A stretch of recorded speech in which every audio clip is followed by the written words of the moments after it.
Et salut à tous, j'espère que vous allez bien. Alors aujourd'hui, du côté de l'actu, on a quand même pas mal de choses à voir du côté de chez Nvidia, et normalement, l'annonce officielle des RTX 4000 qui va arriver très bientôt. On a aussi pas mal d'autres petites choses à voir, du coup allons-y, c'est parti. La vidéo d'aujourd'hui est sponsorisée par VIP-YourCDKey.com. YourCDKey, c'est un site de vente de clés pour des logiciels, mais aussi des jeux, et ils vendent aussi un petit peu de matériel. Mais ce qui nous intéresse particulièrement aujourd'hui, eh bien, ce sont les clés Windows. Et les clés Windows, vous pouvez voir qu'il y en a de plusieurs sortes. Il y a des clés pour Windows 10, mais aussi pour Windows 11. Mais ce qui est important de retenir, c'est aussi que les clés pour Windows 10 permettent également d'activer Windows 11. Ça fonctionne pour les deux. Donc vous voyez qu'actuellement, une clé pour Windows 10 OEM est en vente à 18,70 €, mais si vous la mettez dans votre panier avec le code de la chaîne VC25, ça vous fait une réduction qui vous amène le prix à 14,02 €. Vous pouvez passer ensuite au moyen de paiement, et ici on a plusieurs choix. Personnellement, moi je préfère passer par PayPal, et une fois le paiement réalisé, vous vous retrouvez dans votre compte utilisateur, vous cliquez sur voir la clé secrète, et ça vous redirige vers votre clé Windows que vous retrouvez ici. Ensuite, il ne reste plus qu'à copier la clé et d'aller dans le centre d'activation de Windows, vous rentrez votre clé ici, et vous cliquez sur suivant, et votre clé est activée. Et voilà, c'est aussi simple que ça. Encore une fois, un grand merci à YourCDKey pour sponsoriser la vidéo, et si vous voulez soutenir la chaîne, n'hésitez pas à passer par le site pour vos clés avec mon code VC25, ça m'aide aussi concrètement, et si vous le faites, je vous en remercie.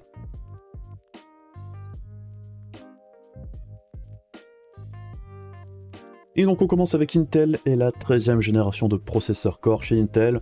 On avait beaucoup parlé des futurs Ryzen dernièrement, mais faut pas oublier non plus qu'il y a les nouveaux Intel Core qui débarquent à peu près un mois plus tard normalement. Et du coup on a Igor de chez Igor's Lab qui a eu les specs officiels apparemment de la future gamme Intel Core. Alors c'est très probablement uniquement la gamme de lancement, on sait que chez Intel ils préparent aussi la plupart du temps énormément de déclinaisons différentes des différents processeurs. Ici on n'apprend en fait pas grand chose, si ce n'est la confirmation de tous les leaks que l'on avait eu jusqu'ici. Donc on aura bien un Core i9 13900K avec 8 gros corps et 16 petits corps, donc un doublement des petits corps sur cette nouvelle génération. C'est un petit peu ça la grosse nouveauté. On nous annonce également des fréquences pouvant aller jusqu'à 5.8 GHz pour le 13900K avec le Thermal Velocity Boost. Sinon avec le boost classique, on nous annonce ici jusqu'à 5.7 GHz, ce qui est grosso modo la même chose que la nouvelle génération de chez AMD. Et en ce qui concerne les e-core, les petits corps, eh bien Intel aurait apparemment aussi augmenté la fréquence puisqu'on passe de 3.9 à 4.3 il me semble,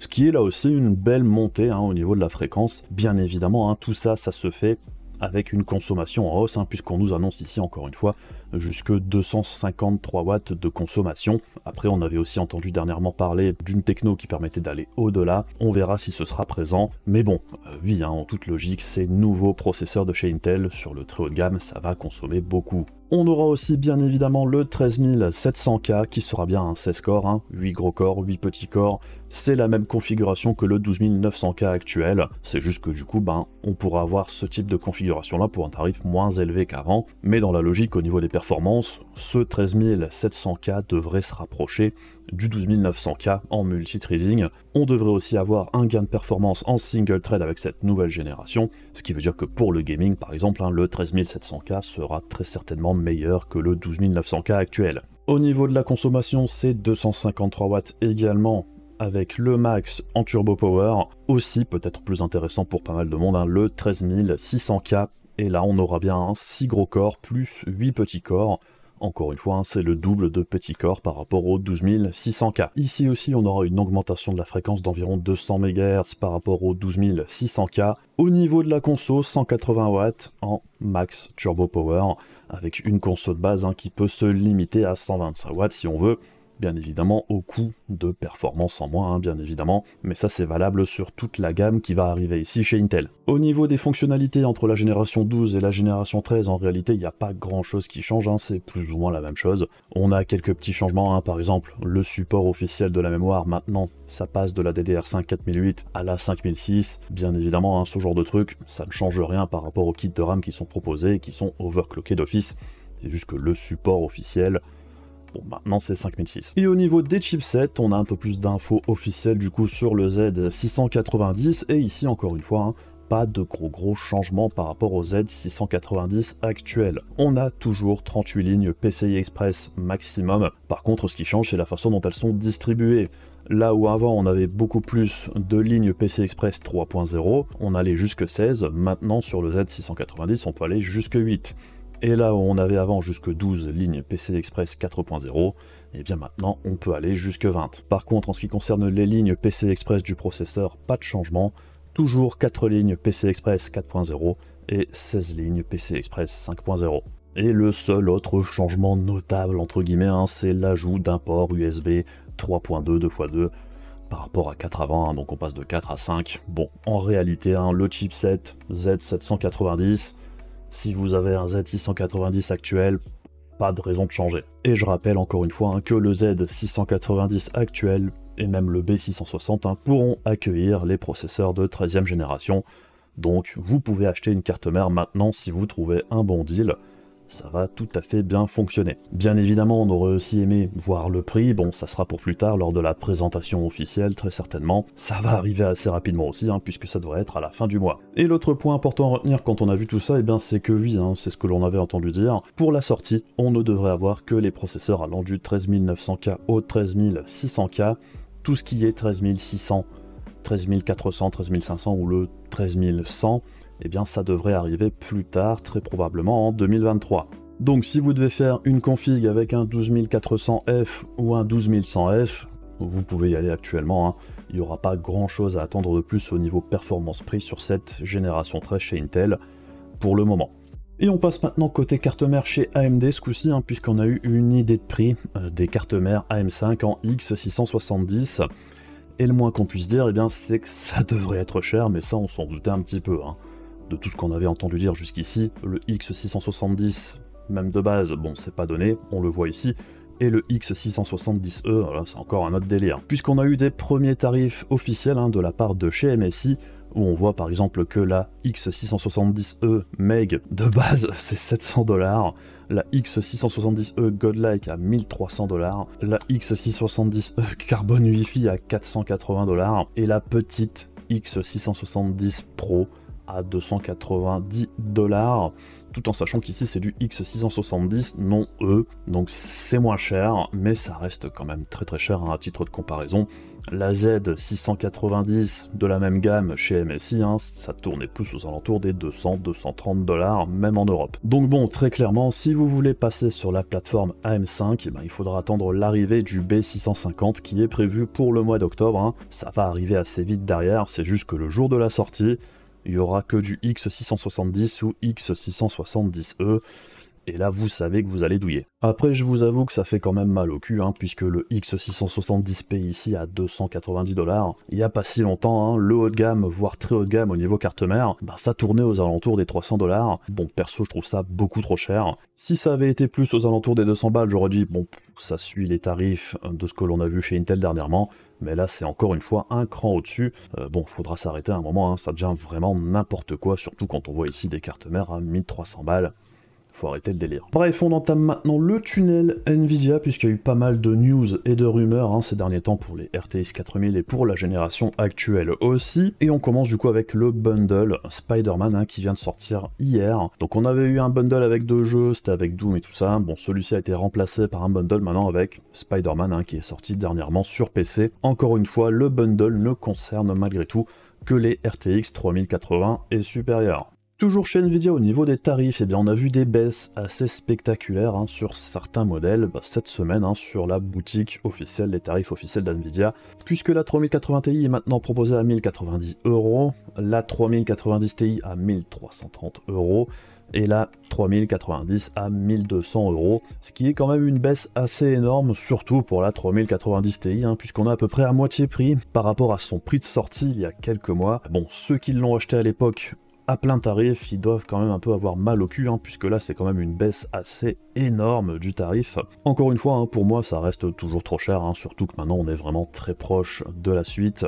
Et on enchaîne avec les RTX 3000 toujours, avec des rumeurs ici qui nous disent que l'on pourrait avoir des nouveaux variants, c'est un peu comme les virus, des RTX 3000, et donc on aurait une 3060 8 Go de RAM basée sur un GA106 avec un bus mémoire 128 bits et 8 Go de RAM en DDR6, une 3060 Ti avec GDDR6X basée sur un GA104, bus mémoire 256 bits, et une 3070 Ti basée sur le GA102 avec bus mémoire 256 bits et 8 Go de GDDR6X. Alors, en dehors de la 3070 Ti basée sur le GA102, qui serait juste une façon d'écouler les stocks de GA102 sur des modèles un petit peu moins chers, le reste, ça devrait changer sensiblement les performances, à voir maintenant le tarif également, puisque la 3060 Ti avec de la GDDR6X, en réalité, ce serait une 3070 Ti légèrement moins performante, ce qui en réalité l'amènerait très proche des performances d'une 3070 classique. Il n'y avait déjà pas énormément de différence entre la 3060 Ti et la 3070,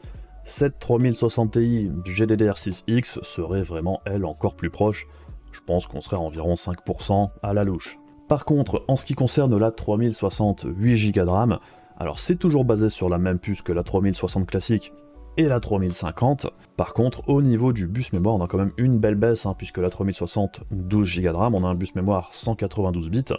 Ici, on passerait sur un 128, ce qui nous amène à un bus mémoire similaire à celui de la 3050. Donc, cette 3060 8Go de RAM, en réalité, eh bien, elle serait quelque part entre la 3050 et la 3060. Il y avait quand même un petit fossé au niveau des performances entre les deux, quelque chose qui vienne combler ça.